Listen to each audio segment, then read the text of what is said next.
आप देख रहे हैं MS न्यूज। मैं आपके साथ मोहिद्दीन इनामदार। आइए आज की खबर पर नजर डालते। ಸುಳ್ಳು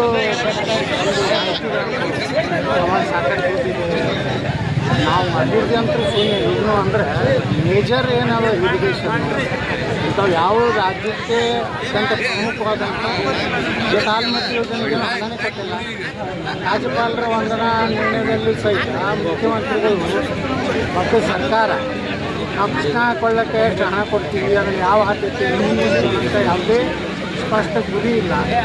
ಕಾವೇರಿ ಬಗ್ಗೆ ಮಾತಾಡಿಲ್ಲ, ಬರೇ ಅದೇ ಗ್ಯಾರಂಟಿ ಇರುತ್ತೆ. ಕೇಂದ್ರ ಸರ್ಕಾರವನ್ನು ನರೇಂದ್ರ ಮೋದಿ ಟೀಕೆ ಮಾಡಿದ್ರೆ ರಾಜ್ಯಪಾಲರ ವಂದನಾ ನಿರ್ಣಯದಲ್ಲಿ ಏನೂ ಇಲ್ಲ.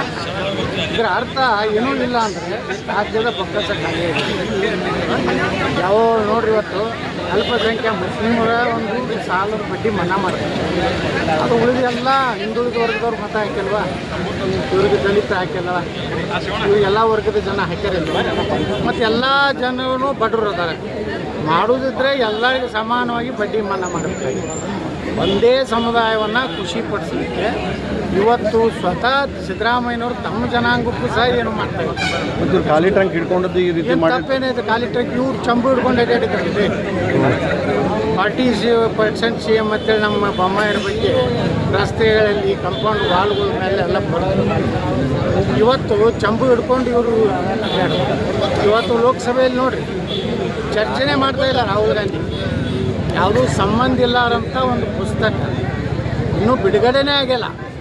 ಅದ್ರ ಕಂಟೆಂಟ್ಸ್ ಏನು ಅನ್ನೋದೇ ಗೊತ್ತಿಲ್ಲ. ಇವತ್ತು ಹಿಂದಿನ ನಮ್ಮ ಏನು ವಾಯುಸೇನಾದ ಮುಖ್ಯಸ್ಥರು ನಮಗೆ ಅಧಿಕಾರ ಕೊಟ್ಟರು ಅಂತ ಹೇಳಿ ಪ್ರಧಾನ ಹೌದು, ಮತ್ತು ಮಿಲಿಟ್ರಿಯವರಿಗೆ ಫ್ರೀ ಹ್ಯಾಂಡ್ ಕೊಟ್ಟಿದ್ದಾರೆ. ಅದರ ಅರ್ಥ ಏನು? ನೀವೇನು ಬೇಕಾದ ಆ್ಯಕ್ಷನ್ ಮಾಡಿರಪ್ಪ ಅನ್ನೋ ಅದನ್ನು ತಪ್ಪು ಆ ಜನರಲ್ಲಿ ಮೂಡಿಸಲಿಕ್ಕೆ. ಮತ್ತು ಇವ್ರದೆಲ್ಲ ಇತಿಹಾಸ ನೆಹರುವಿಂದ ಹಿಡಿದು ಇಲ್ಲಿಯವರೆಗೇ ಇವ್ರ ಇತಿಹಾಸ ಏನು, ಇವರು ಅಕ್ರಮ ಸಂಬಂಧಿಗಳೇನು ಒಂದು ಈ ದೇಶದಲ್ಲಿ ಚರ್ಚೆ ಆಗಬೇಕಾಗ್ತದೆ. ಯಾವ ದೇಶದ ರಕ್ಷಣೆ ಬಗ್ಗೆ ಬಂದಾಗ ವಿದೇಶಕ್ಕೆ ಹೋದಾಗ ರಾಹುಲ್ ಗಾಂಧಿ ಭಾರತದ ವಿರುದ್ಧ ಮಾತಾಡ್ತಾರೆ. ಇಂಥ ಒಬ್ಬ ವಿರೋಧ ಪಕ್ಷ ನಾಯಕರು ನಮ್ಮ ದೇಶದ ದುರಂತ.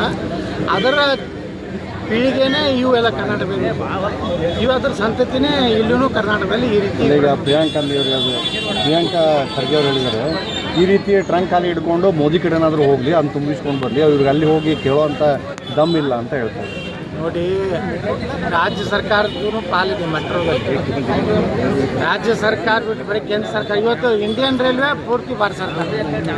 ಮೆಟ್ರೋದಲ್ಲಿ ಶೇರಿಂಗ್ ಇದೆ ಕರ್ನಾಟಕ ಮತ್ತು ಗೌರ್ಮೆಂಟ್ ಆಫ್ ಇಂಡಿಯಾ. ಇವರೇ ಶಿಫಾರಸು ಮಾಡ್ಯಾರ ಏರಿಸ್ಬೇಕಂತ. ಯಾಕಂದ್ರೆ ಇವ್ರು ದುಡ್ಡು ಕೊಡೋದು ಆಗಲಾಗೈತಿ.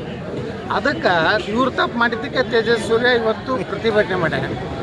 ಆ ತೇಜಸ್ ಸೂರ್ಯನ ಒಬ್ಬ MP ಅವ್ರನ್ನ ಅರೆಸ್ಟ್ ಮಾಡೋದು, ಅವ್ರ ಖಾಲಿ ಡಬ್ಬ ಯಾವ ಇದ್ರ ಮ್ಯಾಗ ಅರೆಸ್ಟ್ ಮಾಡಿದ್ರಿ? ಯಾವುದೇ ಸಾಮಾನ್ಯವಾಗಿ ಯಾವುದೇ ಹೋರಾಟಗಾರನೇ ಕರ್ಕೊಂಡು ಹೋಗ್ತಾರೆ, ಬಸ್ನಾಗ ಕರ್ಕೊಂಡು ಹೋಗ್ತಾರೆ, ಪೊಲೀಸ್ ಸ್ಟೇಷನ್ ಕುಂಡಿಸ್ತಾರೆ.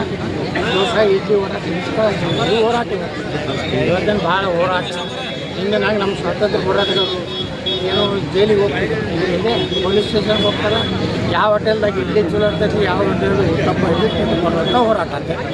ಅದಕ್ಕೆ ಈ ಹೋರಾಟವನ್ನು ಹತ್ತಿಕ್ಕುವುದು ಬದಲಿ ಸಿದ್ದರಾಮಯ್ಯ ಸರ್ಕಾರ ಆತ್ಮಾವಲೋಕನ ಮಾಡ್ಕೊಳ್ಳಿ. ನಾವು ನಿಜವಾಗಿಯೂ ಗ್ಯಾರಂಟಿ ಕೊಟ್ಟಿದ್ದರಿಂದ ಸರ್ಕಾರದ ಪರಿಸ್ಥಿತಿ ಸರಿ ಇದೆ ಅಲ್ಲ. ಇದನ್ನು ಯಾವ ರೀತಿ ನೋಡ್ರಿ, ಇದು 5,000 ಕೋಟಿ ರೂಪಾಯಿ ನಮ್ಮ ಮಹಿಳಾ ಮತ್ತು ಮಕ್ಕಳ ಕಲ್ಯಾಣದ ಮಂತ್ರಿ ಇನ್ನೂ ಲೆಕ್ಕ ಕೊಡಾಕ್ತಾ ಇರಲ್ಲ. ನಮ್ಮ ತೆಂಗಿನಕಾಯಿ ಅವ್ರಿಗೆ ಹೇಳಿದ್ರಲ್ಲ, ಇನ್ನೂ ಒಂದು ತಿಂಗಳದ ಹಾರ್ಸ್ಯಾರ. ಒಂದು ತಿಂಗಳದ ಹೆಣ್ಮಕ್ಳಿಗೆ 5,000 ಕೋಟಿ ಕೊಡಬೇಕಾಗಿದ್ರೆ ಕೊಟ್ಟಿಲ್ಲ. ಅಂದ್ರೆ ಲಕ್ಷ್ಮೀ ಹೆಬ್ಬಾಳ್ಕರ್ ಹೊಡೆದಿರಬೇಕು, DK ಶಿವಕುಮಾರ್ ಹೊಡೆದ್ರು, ಯಾರೋ ಒಬ್ರು ಹೊಡೆದಾರ. ಅದಕ್ಕೆ ಈ ಹೊಡಿ ಕಂಪ್ನಿ ಭಾಳ ಆಗೈತಿ.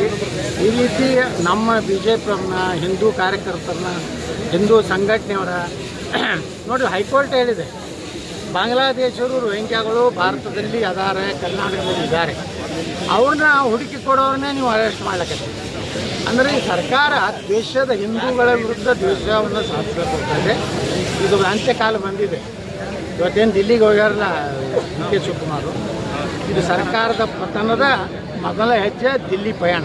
ವಿಧಾನಸಭೆ ಮೇಲೂ ಕೂಡ ನಾವೇನಂತಂದರೆ ವಿಧಾನಸಭೆ ಮೇಲೆ ಕೂಡ ನಾವು ಭಗವಾನ್ ಧ್ವಜ ಆರಿಸ್ತೀವಿ. ಹೌದು, ಭಾರತ ಧ್ವಜದ ಮಕ್ಕಳು ಭಾರತ ಧ್ವಜದಷ್ಟು ಎತ್ತರ ಇಲ್ಲ, ಅದಕ್ಕಿಂತ ಸ್ವಲ್ಪ ಕೆಳಗೆ ಹಿಂದೂ ರಕ್ಷಣೆ ಮಾಡುವಂಥ ಒಂದು ಸರ್ಕಾರ. ಭಗವಾ ಅಂದರೆ ಎಲ್ಲರನ್ನು ಸಮಾನತೆಯನ್ನು ನೋಡುವಂಥದ್ದು. ಭಗವಾ ಅಂದರೆ ಯಾವುದೇ ಒಂದು ಜಾತಿಗೆ ಸಂಬಂಧಪಟ್ಟಿಲ್ಲ, ಅದಕ್ಕೆ ತ್ಯಾಗ ಶ್ರದ್ಧೆ ಇದೆ. ಅಂಥ ಒಂದು ಸರ್ಕಾರ ತೊಗೊಂಡು ಬರ್ತೀವಿ ಅಂತೇಳಿ ಯಲಗೂರು ಹನುಮಂತ ದೇವರ ಬಳಿ ನಾನು ಪ್ರಾರ್ಥನೆ ಮಾಡ್ಕೊಂಡಿದ್ದೆ.